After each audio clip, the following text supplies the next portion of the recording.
안녕하세요. 워런 버핏처럼 매일 신문을 박전무와 함께 읽으면서 투자의 고수가 됩시다. 웜의 신방 오늘 6월 30일 월요일 순서입니다. 주말 잘 보내셨습니까?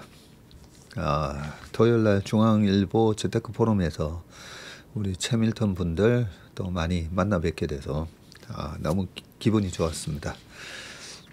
많은 분들이 저희 회사에 상담으로 오셨을 때도 처음 뵙겠습니다 이렇게 말씀을 드리며 저는 처음 뵙는 것 같지 않다고 늘 방송에서 보니까 처음 보는 것 같지 않다 이런 말씀을 많이 하시는데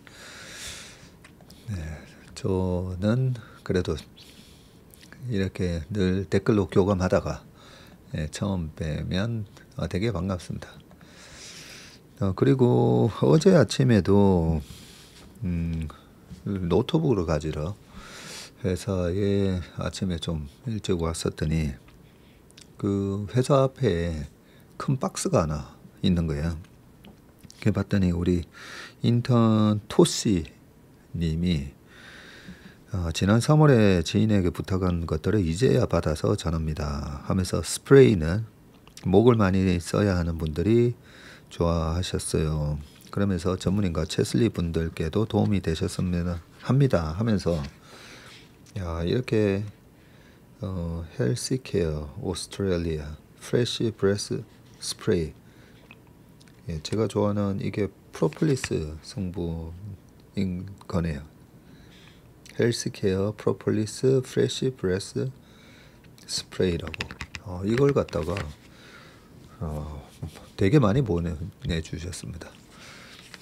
저희 직원들 그리고 저희 지금 와 있는 인턴들까지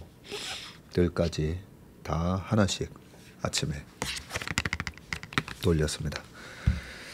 거기다가 또 이 맛있는 팀탐을 또 잔뜩 넣어 주셨더라고요. 팀탐은 꼭 냉장고에 넣었다가 먹어야 된다 해가지고 냉장고에 넣어놓고 좀 전에도 이거 웜의 신박 준비하면서 구운 계란하고 우유랑 먹고 이거 팀탐으로 디저트로 먹었습니다. 감사합니다.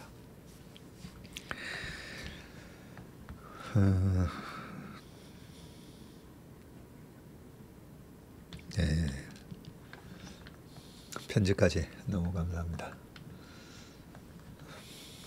자, 댓글 좀 읽어보겠습니다.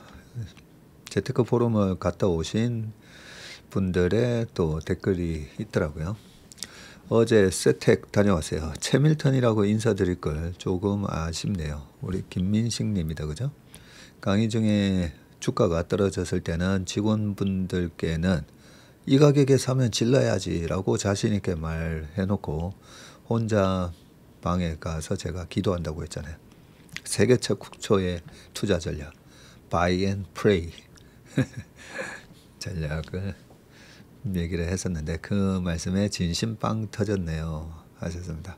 전반적인 하반기 예측과 전망도 듣고 유튜브에서는 들을 수 없었던 이야기도 들을 수 있어서 좋았습니다 하셨습니다. 앞에 우리 최밀턴 분들 자리를 따로 오른쪽에다가 한 30좌석을 마련을 해서 딱 오른쪽에 계시니까 되게 기분이 좋더라고요. 첫째 아들이 5월 26일 입대했는데 이제 곧 수료 시기네요. 힘들었지만 시간은 흐르더라고요. 어제 통화를 했는데 그 힘들다는 행군도 잘 끝냈고 각계 전투랑 무선 훈련에서 종합 1등을 해서 신병 휴가 4박 5일을 받았다고 신나서 얘기하더라고요. 너무너무 기특하고 자랑스럽다고 칭찬해주고 너 군대 가 있는 동안 엄마도 열공해서 주식으로 돈 벌어서 제대하면 엄마랑 둘이서 유럽 여행 가자고 했답니다.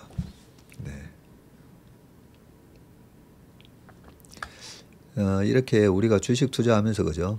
약간은 구체적인 이런 디테일하면서 구체적인 목표를 갖고 투자하시면 훨씬 더 이 투자 여정이 행복합니다. 그죠? 내가 얼마 한 500만 원, 1000만 원 벌어서 아들하고 유럽 여행 가야지. 이런 상상을 하면서 투자하면 얼마나 행복하겠습니까? 그죠? 물론 본업도 열심히 하고 있고요. 라고 하셨고, 한국을 떠나는 외국인 동료를 위해 그림 한 장을 선물하려고 오랜만에 펜을 잡았습니다. 첫 선을 그을 때는 늘 두려움이 엄습하지만 한번 선을 그어보면 그대로 다음 선이 그어지곤 합니다. 그림 그릴 때 두려운 건 잘 그려야 한다는 압박감 때문일 겁니다. 그림을 다 그리고 나면 역시 두려울 때, 공포가 엄습할 때, 그때야말로 시도할 때였구나 하는 깨달음을 얻곤 합니다. 투자도 마찬가지인 것 같습니다. 두렵다는 건 한편으론 욕심 때문일 수도 있겠지만 욕심을 내려놓고 목표 수익률을 낮게 잡으면 시도조차 안 하는 어리석은 행동을 피할 수 있고, 비록 과정이 험난하더라도 꾸준히 나아가다 보면 결국 인내의 결과물도 얻을 수 있다고 생각합니다. 반고흐가 남긴 말을 되새겨 봅니다. 만약 마음속에서 나는 그림에 재능이 없어 라는 음성이 들려온다면 반드시 그림을 그려보아야 한다. 그 소리는 당신이 그림을 그리면서 잠잠해진다. 야, 지금 요 말씀의 이 감동을 유지하기 위해서라도 이 뒤에 신문 기사 안 읽고 싶네요. 만약 내 마음속에 나는 그림에 재능이 없어 라는 음성이 들려온다면 오히려 반드시 그림을 그려보아야 한다. 그 소리는 우리가 이 그림을 그리면서 잠잠해진다. 지금 여기 첫 선을 그을 때 잘 그려야지 하는 이런 마음 때문에 두렵고 압박감이 있는 거 아니니까 이런 말씀을 하셨듯이 저도 마찬가지입니다. 새로운 한 해가 시작될 때, 또 지금 이제 상반기가 잘 끝났잖아요.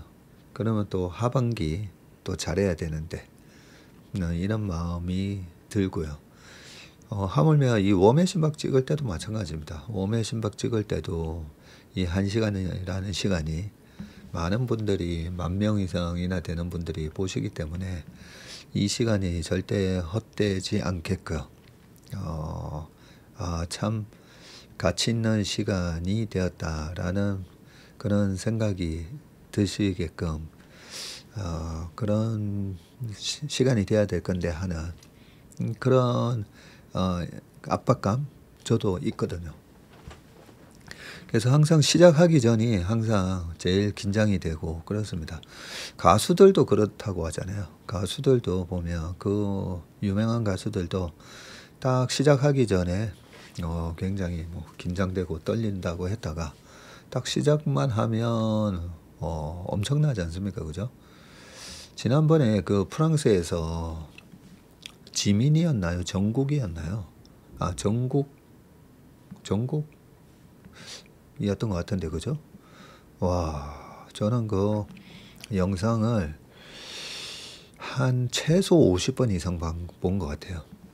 야, 거기서 혼자서, 그죠?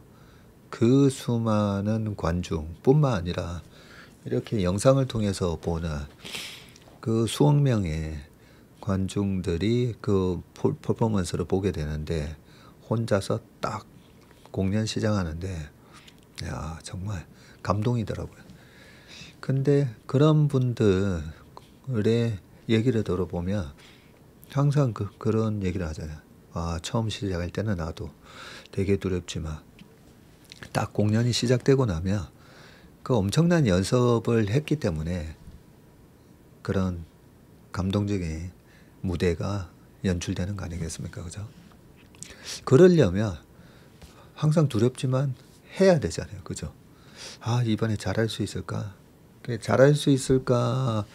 이 두려움 때문에 사람이 회피를 하게 되고, 그래서, 게으른 사람은 대학 교수보다 더 많은 생각을 하고, 그런 얘기 하지 않습니까? 그죠?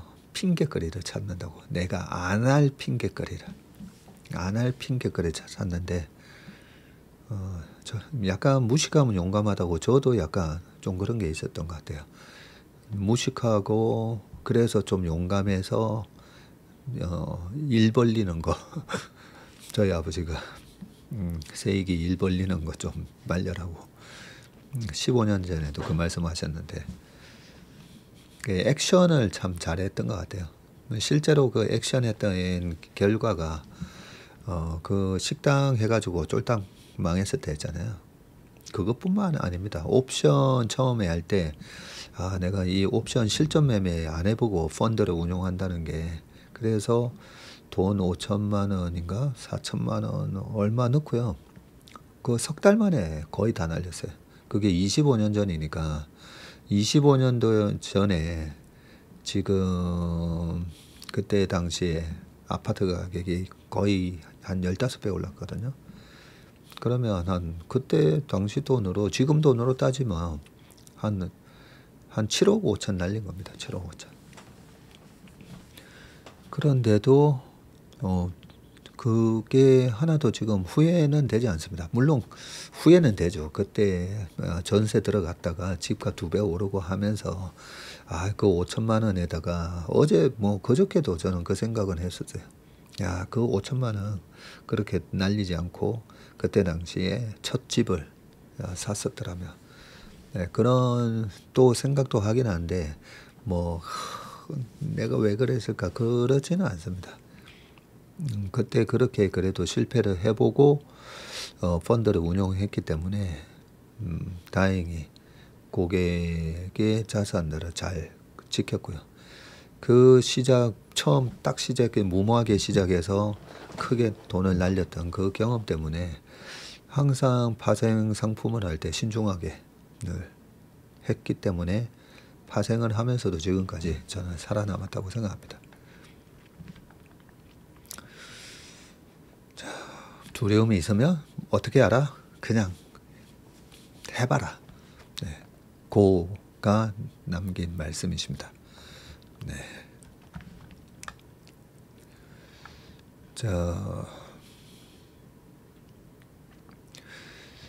저는 일한 지 몇 년 안 된 중등 교사인데 전무님 초등 교사 하셨어도 공감 능력이 뛰어나셔서 정말 잘하셨을 것 같아요. 학교에서 초중고 금융교육은 어떻게 운영되어야 한다고 생각하시는지 질문 드려도 될까요? 요즘 학교 현장에서 금융교육의 중요성은 인식하고 있으나 아직 체계가 잡히지 않아 금융교육이 제대로 이루어지지 않고 있는 것 같아요. 다행히 제 교과가 금융교육이랑 관련이 조금 있고 정년이 30년 넘게 남아 대한민국 금융교육 정착을 위해 힘써보고 싶습니다. 아니 정년까지 30년 넘게 남으셨어요? 자, 그러면 제가 조언을 드린다면 저는 이랬으면 좋겠어요.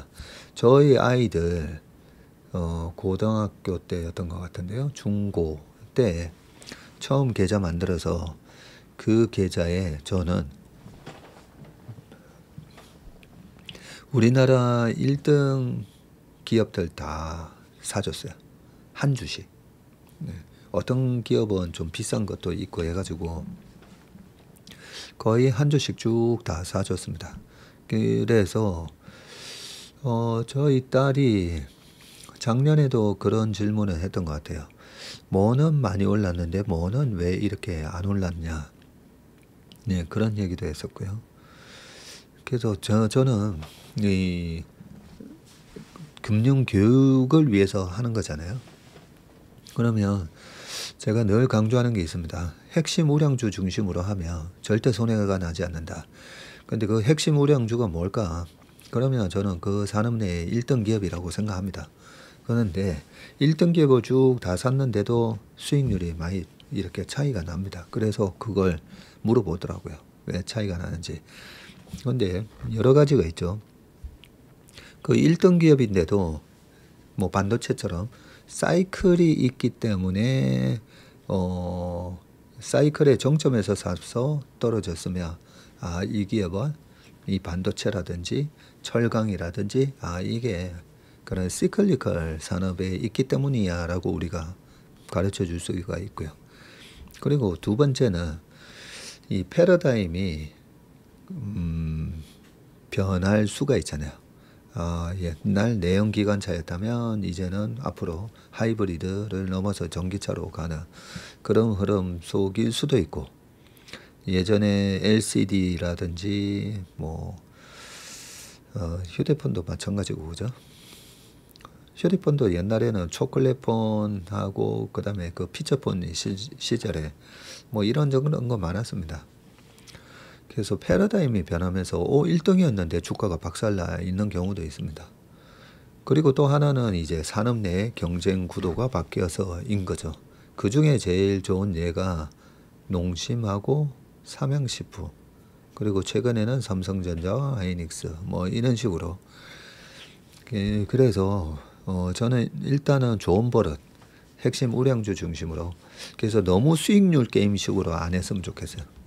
수익률 게임식으로 하다 보면 결국은 그 하이 리스크 하이 리턴의 주식을 해보고, 와, 하이 리스크 주식이 급등하면 와, 짜릿짜릿하거든요.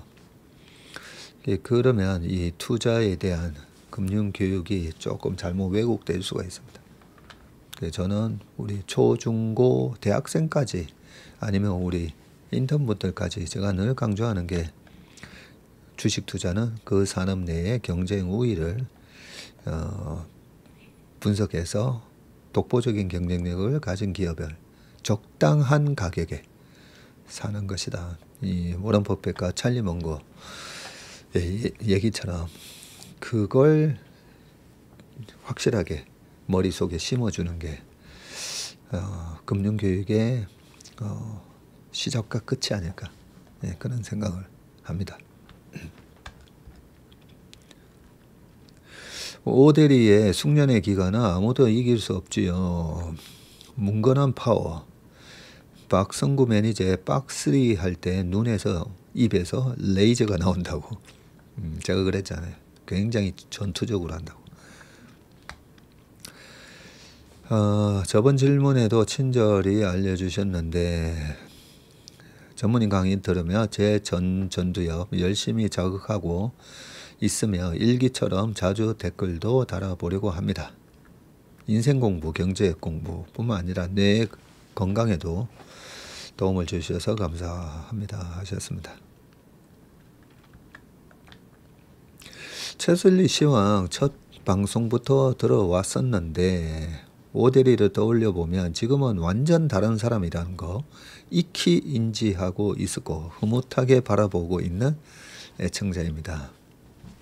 기업의 사회적 역할에는 직원들의 성장이 중요한 요소를 차지하잖아요 라고 하셨습니다. 맞습니다. 아까 제가 초등학교 교사에도 괜찮을 거다고 하면서 공감 능력 말씀하셨잖아요. 저희 직원들한테도 저는 좋은 상사가 돼야 되잖아요. 그러면 좋은 상사가 되기 위해서는 우리 직원들은 뭘 가장 원할까? 항상 생각을 해봅니다. 저는 첫 번째 그렇다고 생각해요.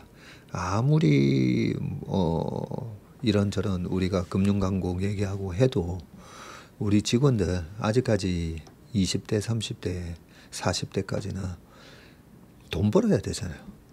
그게 생존 본능이기 때문에 저는 이 경제적인 니즈가 저는 제 1번이라고 생각합니다.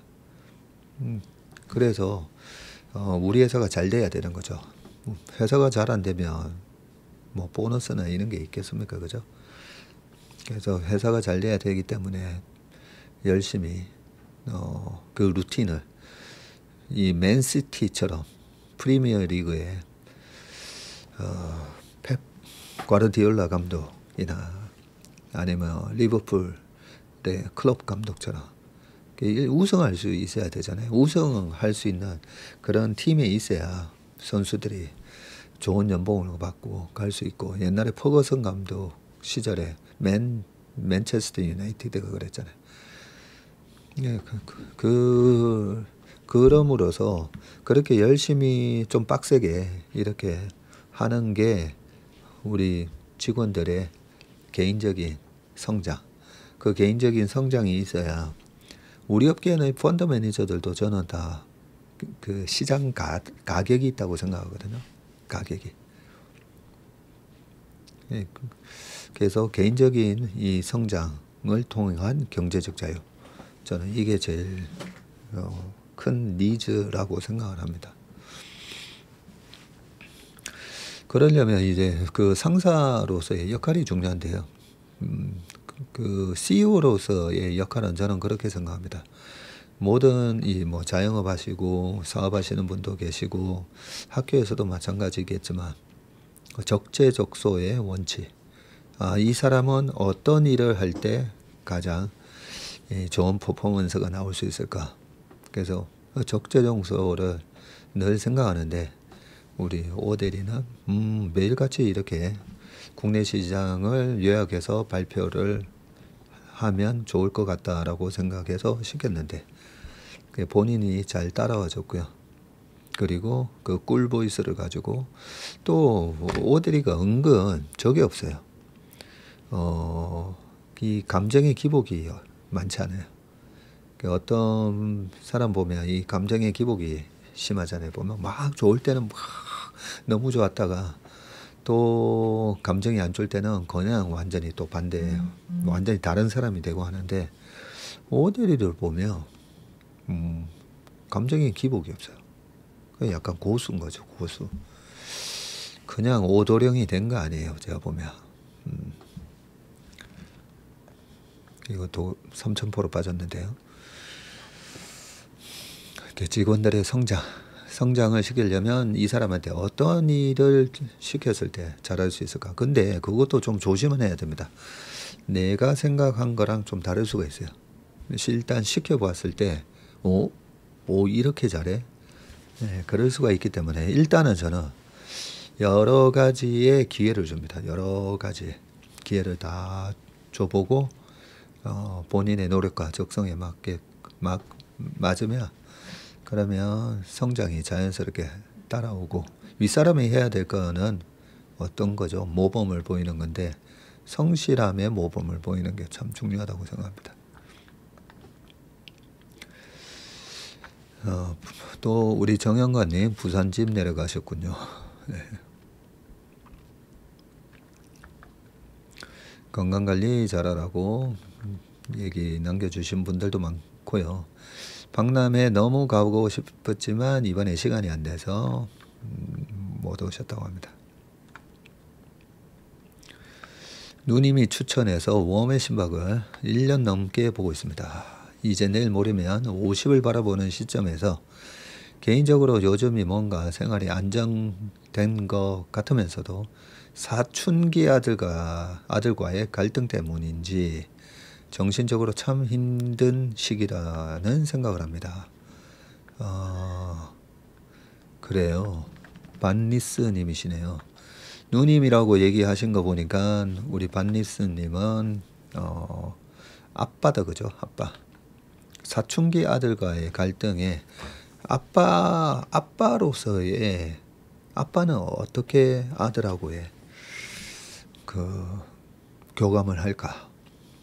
제 원칙은 저희 아들하고 저는 형 같은 아빠가 제일 큰 원칙이라 했잖아요. 형 같은 아빠.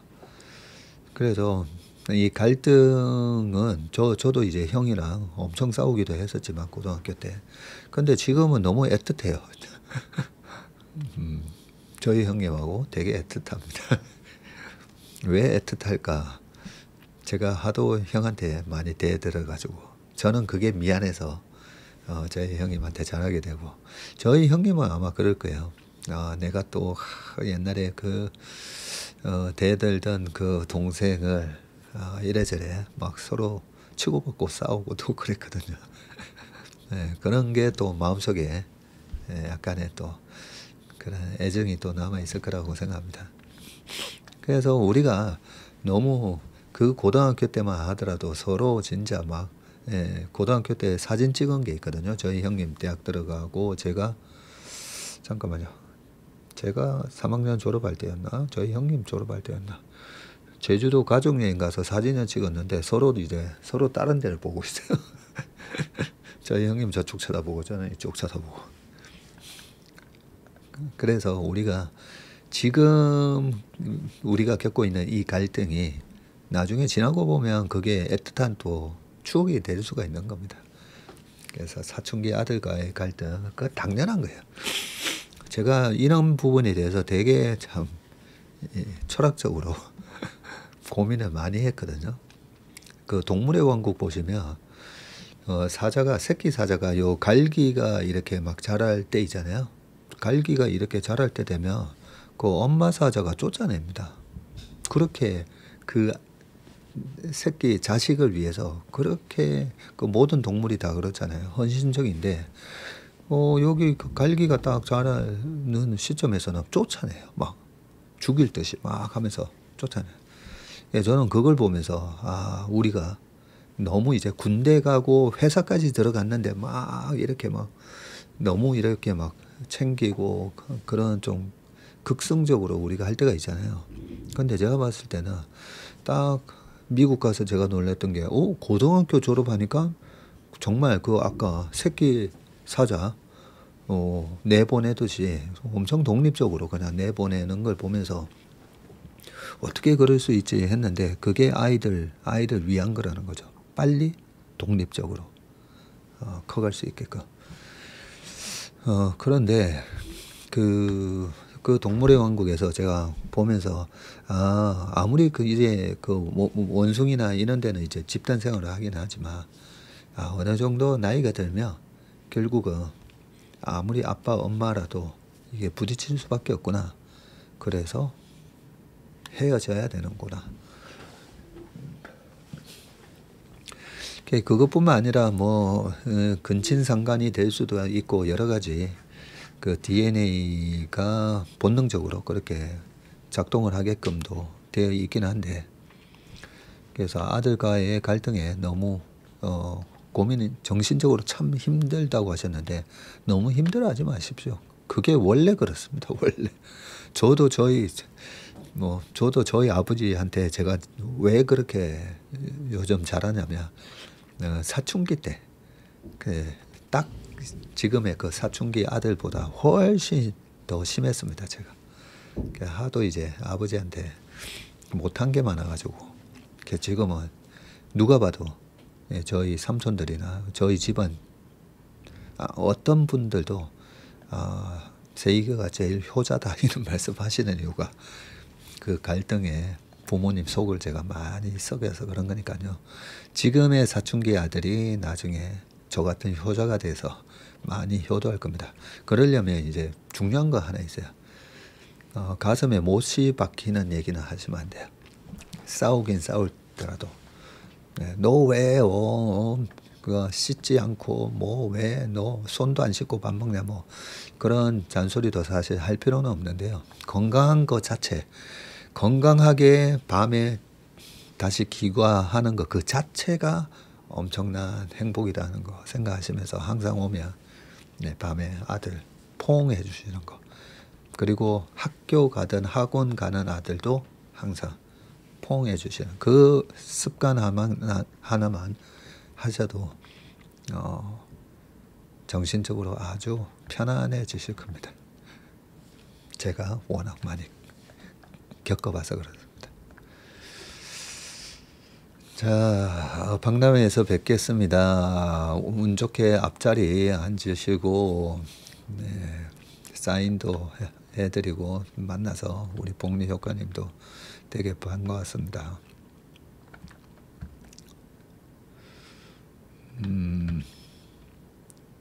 손실 크게 날 때 복귀해보면 대부분 꼭지 찍고 오른쪽 어깨에서 눌림목이라 생각해서 들어가고 손절매 못해서 하다가 사단 나더라고요. 그쵸?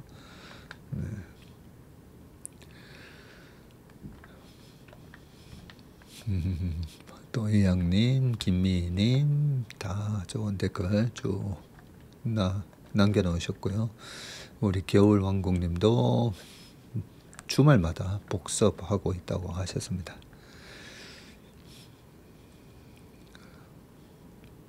김일아님 그리고 많은 분들이 또 다 댓글 달아주셨는데 진지하게 질문 남깁니다. 예언에 의하면 일본 대지진이 7월 5일에 일어날 예정입니다. 꼭 그 날짜가 아니더라도 임박한 것 같아요. 예전 동일본 대지진보다 훨씬 큰 지진이 온다고 예상하던데 그렇다면 주식시장에는 어떤 영향을 줄까요? 한국 증시는 충격이 크고 미 증시는 충격이 없을까요? 아니면 전 세계 증시에 큰 충격이 있을까요? 저는 진지합니다. 부디 제 글을 보시고 답변해 주시길 바래요. 미리 감사드립니다. 하셨습니다. 네, 지난번에도 한번 달아주셨는데 그죠? 일단 7월 5일이 그 만화에서 그렇게 한 부분인데 예전에도 노스트라다무스의 예언이 2000년 초, 그 다음에 99년 말 666에 의한 뭐 여러 가지 예언들이 있었는데 그런 예언을 갖고 증시에 대응을 한다. 저는 그건 아닌 것 같아요. 왜냐하면 제가 늘 얘기하는 게 여러 가지 퀀터적으로 많이 저도 분석을 하잖아요. 퀀터적으로 확률이 높은 거에 대해서는 뭐 우리나라 짝수, 홀수 뭐 이런 거는 저는 확률이 되게 높다고 생각합니다. 그리고 89, 뭐 789, 뭐 이런 것도 마찬가지고요. 그런데 이런 예언에 의해서 7월 5일 이런 거를 보고 대응을 하는 건 아니다고 생각하고요. 그리고 고베 대지진도 그랬고 샌프란시스코 대지진도 그랬고 그런 큰 대지진 자체가 일어났을 때 증시에 큰 충격을 걱정을 하신다면 레버리지 포지션만 없으면 돼요. 레버리지. 그리고 정말 좋다고 생각하는 기업 한 70%는 들고 계시고 30% 정도에서 너무 걱정이 많이 되시면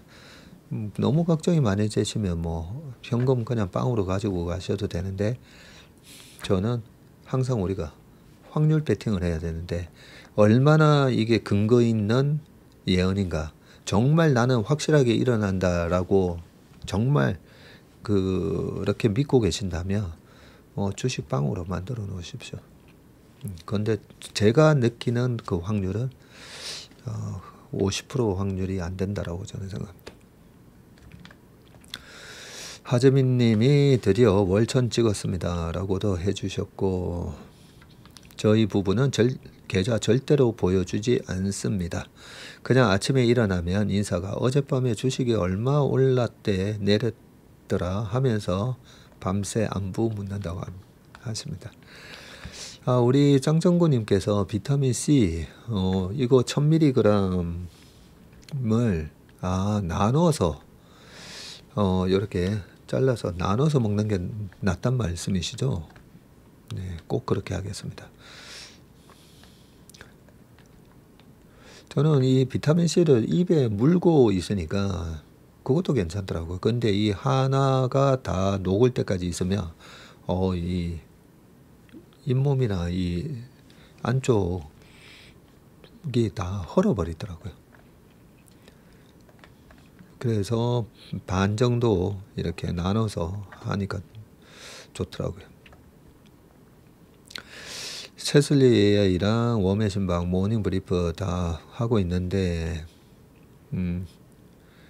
다른 플랫폼의 멤버십으로 공부하고 있고 기본적 분석, 기술적 분석도 안 됩니다 하고 하셨는데 조금씩 열심히 이것저것 한번 해보십시오. 해보다 보면 좀 나한테 맞는 게 있어요. 근데 나한테 맞는 거를 발견을 하려면 최소한 3개월은 해보셔야 됩니다. 3개월은. 이것도 저것도. 처음에 이거 뭐 엮기 들고 이러면 힘들어서 이거는 나한테 안 맞는가 봐.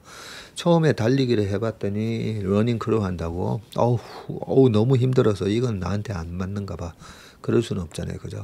이것저것 다 해보시면 되겠습니다. 확실한 상법 개정안 처리를 또 부탁하셨다고 했고요. 아침 저녁으로 꾸준히 시청하고 있는데 정경숙님, 우리 피아노 이모 이름이 정경숙입니다. 맨날 피아노 이모 하다 보니까 이모 이름도 제가 기억이 안 났는데 딱 보니까 정경숙. 자, 사용하는 용어라든지 모르는 것이 너무 많아 어렵기는 하지만 챗봇한테 물어가면서 따라가고 있습니다. 밸류에이션 파악도 어렵고 12개월 포워드 PR이 의미하는 거 이런 것도 다 어려웠습니다. 채슬리 AI와 인터넷 가입해서 듣고는 있지만 아무것도 모르다 보니 활용도가 떨어지긴 하지만 가다 보면 길이 보이겠죠. 100세 시대이다 보니까 늦은 나이임에도 초등생처럼 공부해야 하는 현실입니다. 맞습니다. 근데 반드시 좋은 프로그램에 저희가 하고 있는 이 인턴십이 정말 좋은 프로그램이거든요. 그냥 쭉 따라만 오시면 됩니다. 따라만 오시면 주린이 다 탈출하시게 되어 있습니다. 전무님 댓글 읽어주실 때는 주식에 미천한 투자자들의 법륜스님 같아요. 영광입니다. 넓으신 해안으로 증문즉설 해주시고 박성구 매니저는 사진 보니까 핸섬하고 믿음직스럽다. 전혀 알지 못했던 관점의 설명에 공감되어서 오늘 애프터마켓에서 수익률이 아주 좋았던 리포트 주식에 물량도 담았어요. 이렇게 하셨습니다. 언제나 지혜로운 이정표를 제시해 주셔서 감사합니다. 하셨고요.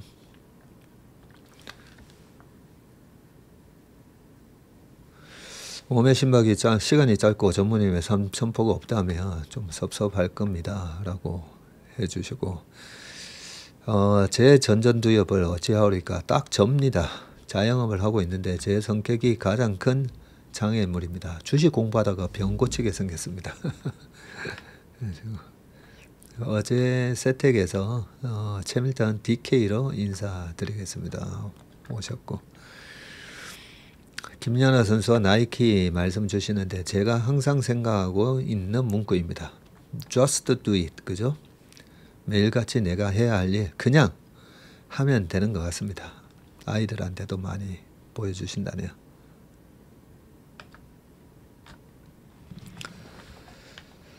어, 2,900을 깨는 흐름은 안 나올 것으로 보고 있다고 말씀하셨는데 한경에서 2,900이 아니고 2,800이었습니다. 800. 네, 그리고 오늘 아침 모닝브리프에서도 말씀드렸지만 고점 대비 10% 지수가 10% 깨는 조정은 아닐 거다고 생각해서 말씀드렸던 거고요. 요 질문까지 보고 서준식 교수님이 거래소를 꼭 상장을 해야 한다고 하는데 어떤 장단점이 있는 건가요? 일본이 상장 후에 주가가 많이 올랐다고 하는데 미국에 보면요 CME도 있고요. 그 시카고 멀켄타일 익스체인지라고 해가지고 상품 거래소 거기에 보면 옵션도 매매하고 뭐 많은데 그런 회사들 거래소들도 다 상장이 되어 있습니다. 아마 상장이 되어 있으면 훨씬 더 효율적으로 거래소를 운영하지 않을까 아마 그런 마음에서 서준식 교수님이 그 얘기를 하신 것 같아요. 큰일 났네요. 이 댓글을 읽다가 지금 시간 다 가버렸습니다. 어떡하죠? 이거 댓글 시간이 너무 많이 지나갔는데. 자, 그러면 신문 기사를 정말 좀 짧게 한번 읽어보도록. 자, 첫 번째 기사입니다. 러시아 개전 이래 최대 규모로 우크라이나를 공격했다는 거고요.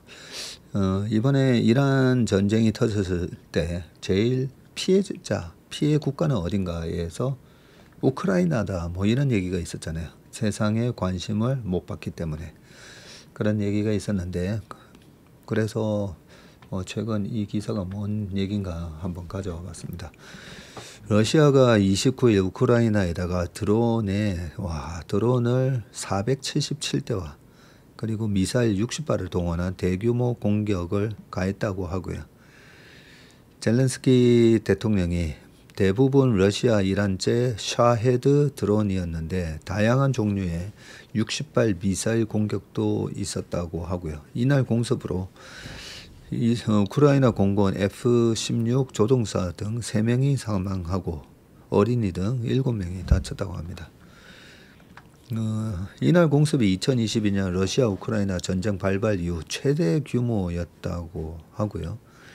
러시아가 우크라이나 전역에 이 드론과 미사일 공격을 퍼붓자 인근 폴란드 공군도 자국 영공을 방어하기 위해서 전투기를 발진시켰다고 합니다.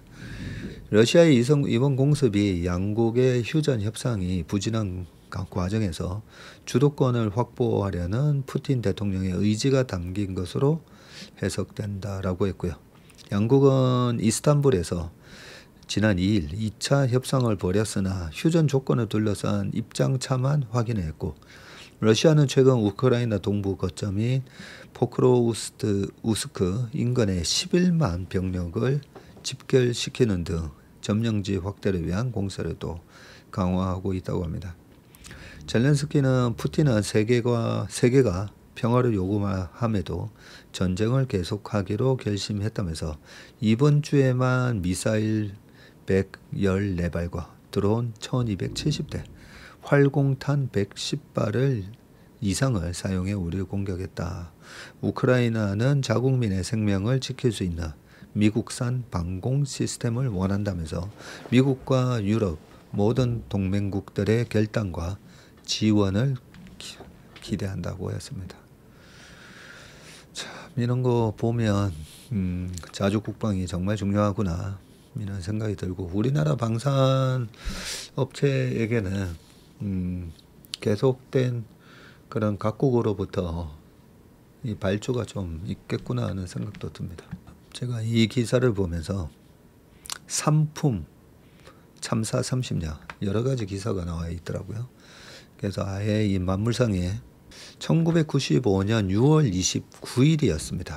6.27 지방선거가 막 끝나서 기자는 휴가를 얻어서 느지막하게 차를 몰고 휴가지로 가고 있었는데, 오후 6시를 넘어서면서 라디오에서 상품백화점이 무너졌다는 소식을 전하기 시작했다. 라디오만 듣고는 백화점이 어떤 형태로 무너졌다는 것인지 도통 알 수가 없어서 휴게소에 들러가지고 TV를 보니까 분홍색 거대한 건물 중간 부분이 폭삭 주저앉아서 연기를 내뿜고 있었고, 캡 사건 기자를 지휘하는 고참 기자를 캡이라고 하군요. 캡은 숨 넘어가는 목소리로 빨리 복귀해 현장으로 가라고 지시를 했다고 합니다.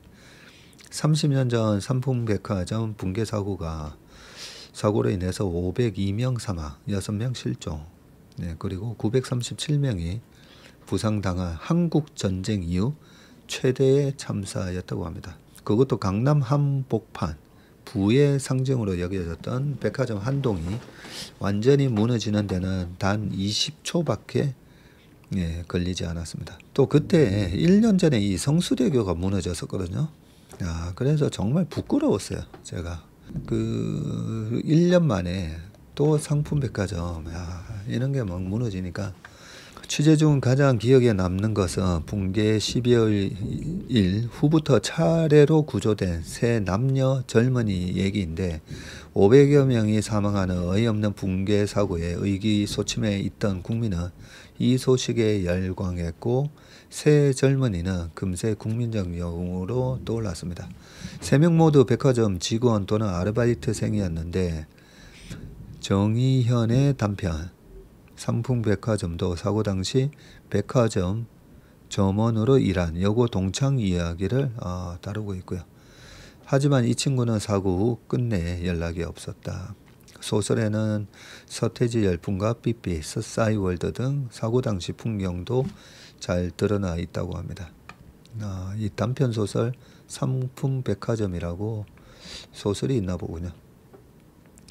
이 사고는 우리나라 건축가 구조에 큰 영향을 미쳤고요. 이 참사가 설계부터 시공 관리 등 전 과정이 부실 덩어리였기 때문으로 드러나면서 건물 안전평가 도입을 골자로 한 시설물 안전 특별법이 제정됐습니다. 건축법도 대폭 강화가 됐고요. 경찰, 소방서, 군, 자원봉사자들이 현장에서 우왕좌왕하는 문제점도 드러났고요. 이 사고를 계기로 소방이 국가적 재난에 대비할 수 있게끔 119 중앙구조대도 설치가 됐습니다. 제도를 많이 개선했다고는 하지만 안전사고는 끊이지 않고 있고요. 2022년 광주 화정동 아이파크 신축 현장 사고는 내외부 구조물이 무너져 내린 것이 상품 사고의 판박이라는 말을 들었고요. 이태원 참사 때 미국 워싱턴 포스트는 한국의 상품 붕괴 참사 이후에 무엇을 배웠는지 의문을 갖게 한다고 비판을 했습니다. 국민소득 4만 달러를 앞둔 시점인데 설마 하는 안전 불감증은 언제쯤이나 나아질까. 네. 큰 화재 사고도 많고 그죠. 네, 그럴 때마다 제가 늘 얘기를 합니다. 우리가 선진국이냐 아니냐 그 차이는 우리는 이미 국민소득이나 여러 가지 보면 선진국이 되어 있잖아요. 그럼에도 불구하고 이 안전 문제만 두고 보면 여전히 약간 후진국이에요. 그래서 제가 한 번도 제가 저희 이 빌딩에 오고 나서 미국에 처음에 어학연수를 가고 유학을 갔을 때 그 파이어 드릴이라고 사이렌 소리가 울리면서 저녁에 밤에 기숙사에서 이게 뭐지 하면 그러면 그 한 방을 같이 쓰는 미국인 룸메이트가 그냥 웃으면서 파이어 드릴이라면서 이게 하나의 뭐 시뮬레이션 이렇게 연습하는 거야.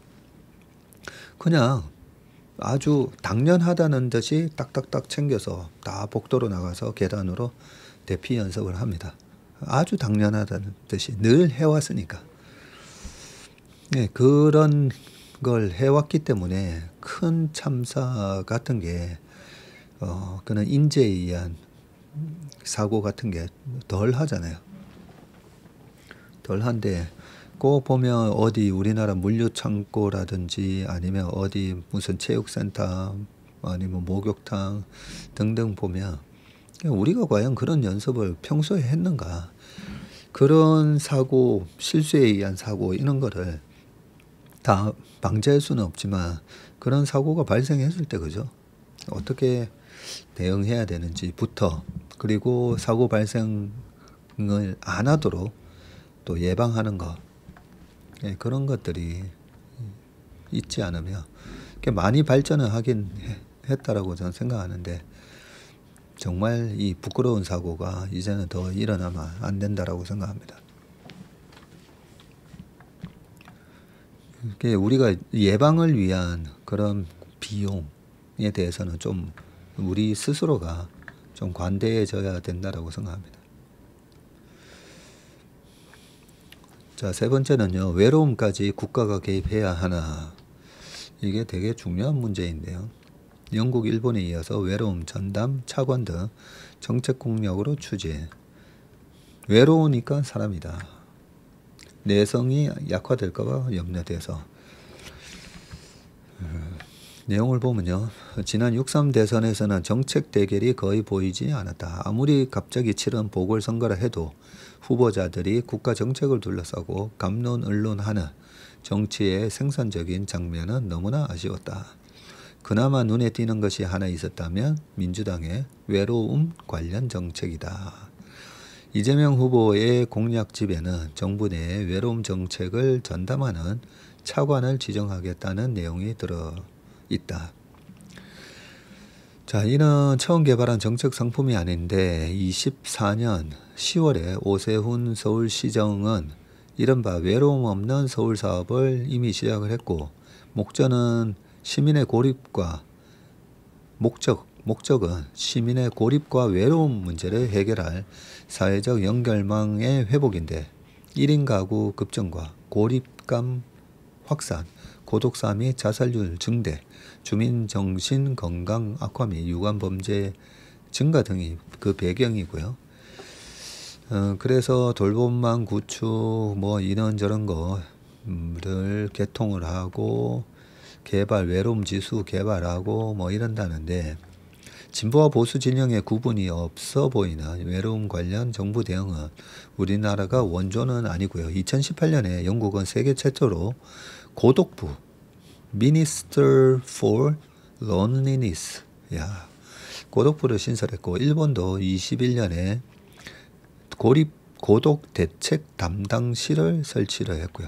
이쯤 되면 외로움의 국가적 의제화를 세계적 추세로 생각할지 모르는데, 하지만 실상이 반드시 그렇지는 않다. 정책 효과가 영국과 일본에서도 불확실한 가운데 이례적인 촉발 계기에 따른 두 나라의 특이한 정책 실험으로 인식되기도 한다. 국가나 계급 대신 조화로운 공동체 담론을 중시하는 영국은 외로움을 단순한 감정 이상의 사회적 불안 요소로 여기는 전통이 있는데, 특히 브렉시트 국민투표 시국에 피살당한 조 콕스 하원 의원에 대한 범국민적 애도 분위기가 고독부 탄생의 결정적인 정황이 되었군요. 템스강에서 보트 생활을 하면서까지 사회적 약자의 친구로 살았던 그녀는 평소 외로움을 숨은 전염병이라 불렀는데, 일본의 외로움 관련 담당 조직 역시 코로나 사태 때 벌어진 자살과 고독사, 폭증 사태에 대처하는 과정에서 등장을 했고요. 하지만 이 나라들 빼고는 보란듯이 내세울 만한 움직임이 별로 없는데, 다 그만한 이유가 있답니다. 우선 외로움이라 어디까지나 사적 차원의 주관적인 감정이라는 입장으로 미국이 대표적인데, 외로운 정도를 객관적으로 정량화하기 힘든 만큼 정책 대상이 되기에는 원천적으로 어렵다고 보고, 또한 외로움을 국가가 진단하고 처방하는 순간 외로운 감정은 결함이나 질병으로 낙인 찍히기 쉽다고 우려를 하고요. 곧 외롭지 않아야 한다는 정책 메시지는 정상과 비정상 혹은 삶의 성공과 실패라는 잣대로 외로움을 판단할 개연성이 높다는 거고요. 한편 독일이나 프랑스 등에서는 외로움 현상에 대한 대증요법보다 그것을 유발하는 사회구조적 문제를 중시하고요. 그런 만큼 고용 안정과 주거난 해결, 교육기회 증대, 의료 서비스 강화, 과잉 경쟁 사회 극복, 사회 양극화 완화와 같은 종전, 복지국가 레파토리 강화가 외로움 예방의 근본적인 방안이라고 믿는다라고 되어 있고요. 외로움이 우리 사회의 현안으로 부각되는 것은 의미가 있는데, 하지만 새 정부가 외로움을 국가정책 목표로 정조준하는 일은 아무리 신중해도 지나치지 않는데, 무릇 정책을 만들며 수혜 인구는 실제보다 느는 경향이 있기 때문에 정책 유인 효과인데, 이른바 외로운 사람 비율을 높게 잡는 통계가 늘어나거나 한국인 특유의 외로움 인자를 거론하는 최근 사회 분위기가 이에 해당한다. 무엇보다 이는 외로움에 대한 개인적 내성 약화로 이어질 수가 있고, 시인 정호성은 외로우니까 사람이다 라고 썼고, 배우 오드리 헵번은 나는 외톨이가 되고 싶진 않지만 나를 혼자 내버려 두면 좋겠다고도 했고요. 자기 선택과 자기 결정, 자기 책임의 가치를 결코 포기할 수 없다는 의미입니다. 외로움 관련 정책에는 국가의 존재 이유를 부풀리고 의스대는 측면이 없지 않은데, 개인의 감정이나 마음, 대인관계의 양과 질까지 국가의 계산 가능하고 관리 가능한 영역에 귀속될까봐 염려스럽다는 말이다. 이렇게 쭉 적어 놓으셨는데, 저는 생각이 좀 다른데요. 이거 국가적인 차원에서 저는 대응을 빨리 해야 된다고 생각합니다. 그리고 아까 외로움 지수 이런 거 있잖아요. 이런 거 외로움 지수 물론 좋긴 한데, 저는 우리가 구체적인 목표가 OECD 자살률 1등 이거 탈피를 저는 해야 된다고 생각합니다. 너무 명백하잖아요. 이 외로움이 얼마나 이 큰 문제냐면, 국가적으로 대응해야 되냐면, 우리가 요즘 사회적으로 1자녀, 2자녀, 3자녀 넣으면 기업에서도 1억 이렇게 지원을 해주고 할 정도로 출생률이 높아지지 않으면 우리나라 사라집니다. 앨런 머스크 얘기처럼 2050년 지나고 앞으로 50년 지나면 사라질 수 있어요. 이게 엄청난 국가적 재난이 될 수 있는 건데, 그래서 출산율 높이려고 하잖아요. 온갖 세 자녀이면 아파트 당첨 아파트도 당첨되면서 많게는 몇십억이 그저 생길 정도의 그런 혜택을 주잖아요. 근데 그 한 명 태어나는 것만큼이나 소중한 게 지금 OECD 자살률 1등이라는 거죠. 우리나라에 14,500명인가요? 그 정도가 자살을 하고 특히나 정말 마음 아픈 게 10대 자살률이 되게 높습니다. 10대, 20대 자살률이. 그런 거 보면 분명히 엄청난 문제가 있는 사회예요. 그래서 이게 너무 탁상공론으로 되면 어떡하나 걱정을 이제 하신 칼럼인데 이게 우리가 반드시 지금 개선해야 될 부분이 있는 겁니다. 노인 자살률부터 10대, 20대 애들까지. 제가 솔직히 이 웜의 신박을 하는 이유도 저는 제 주변에 저희 형님들부터 해가지고 제 주변에 뭐 저도 50대 중반이 됐으니까 많이 알잖아요. 많이 압니다.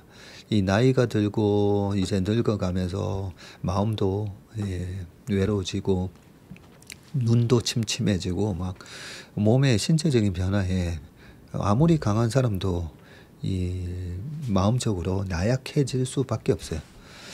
거기에 애들 이제 다 독립하고 또 다니던 직장에서 은퇴를 하거나 그것도 자의적이든 타의적이든 그랬을 때 제가 보면 이 외로움이 엄청난 정신적으로 우리가 나가서 전무님 축구하는 거 조심하세요. 부상당할 수 있어요. 라고 걱정을 많이 하시는 것만큼이나 마음적으로 정신적으로 부상을 당할 수 있는 그런 환경이에요.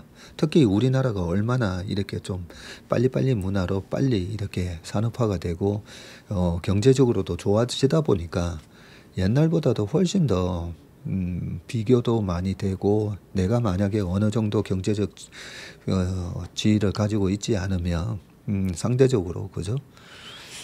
정신적으로 이 피폐할 수 있는 게 너무 많아요. 너무.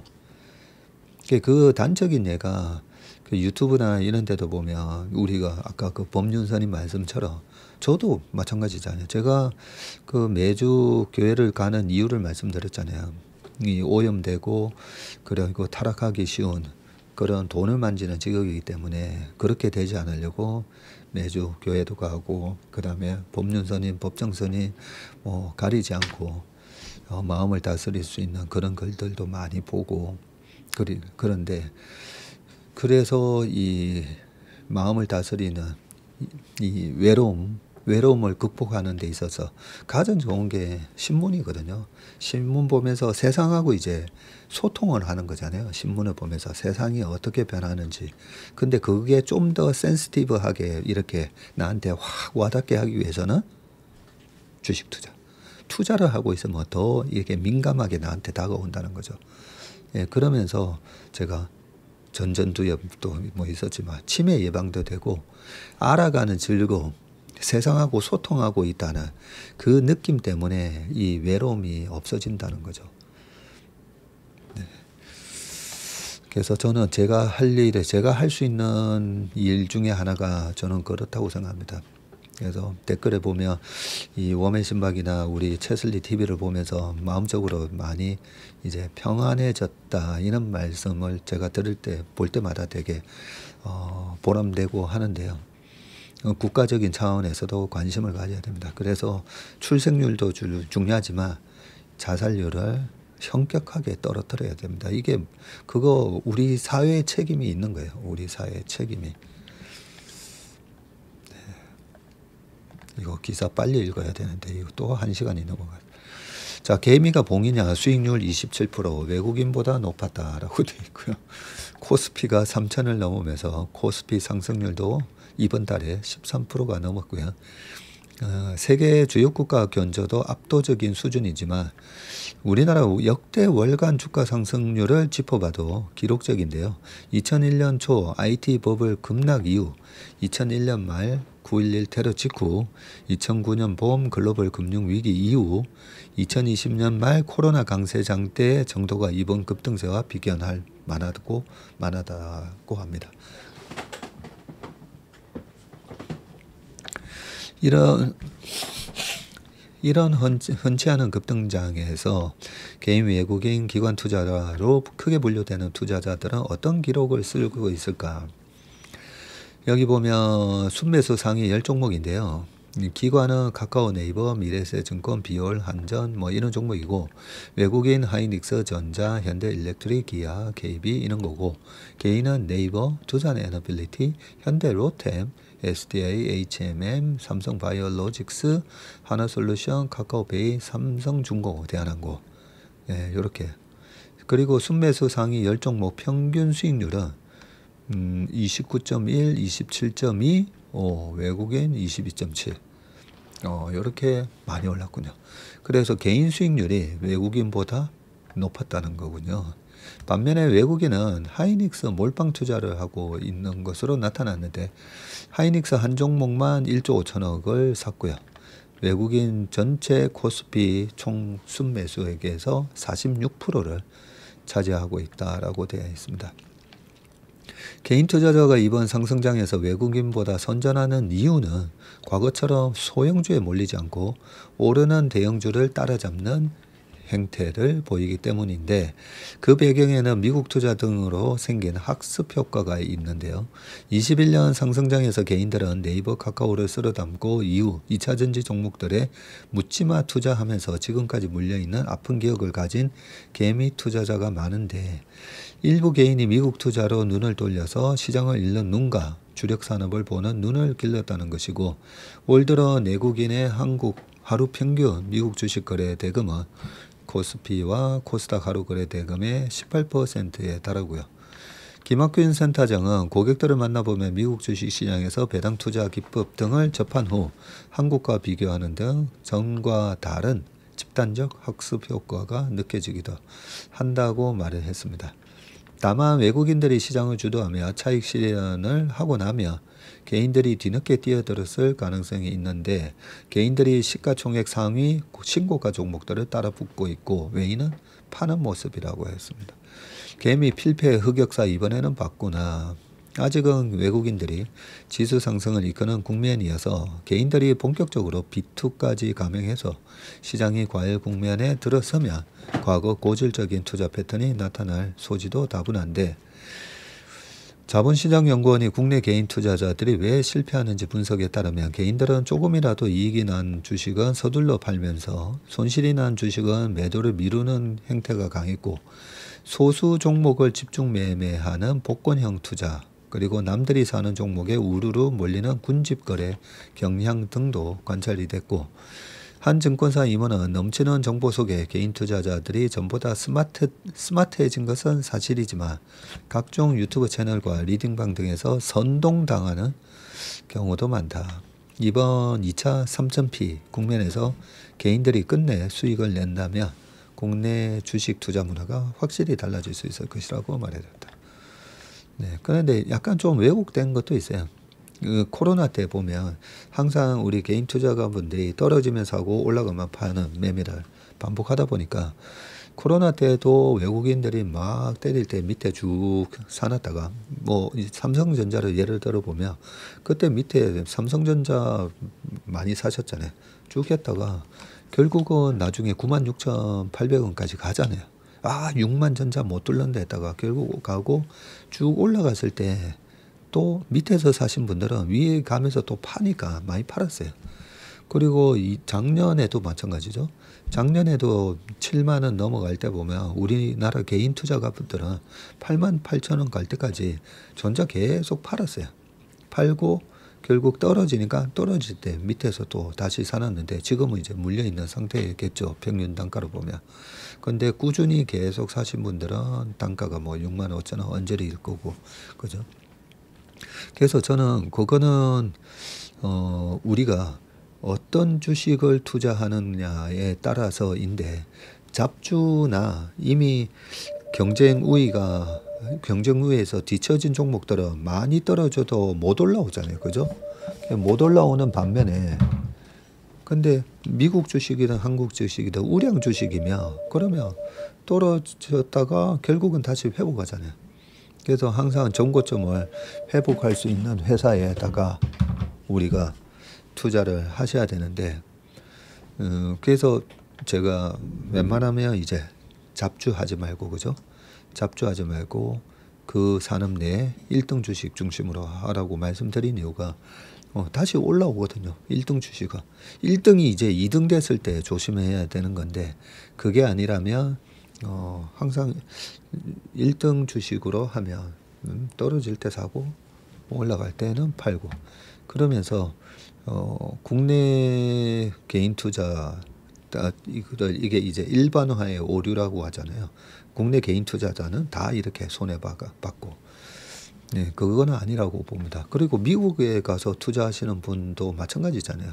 보면 우리나라 투자자 서게미 분들 중에서 미국 가서도 3배짜리 그 다음에 떨어지는 거 배팅 그리고 조그만 거 코인도 마찬가지죠. 그죠?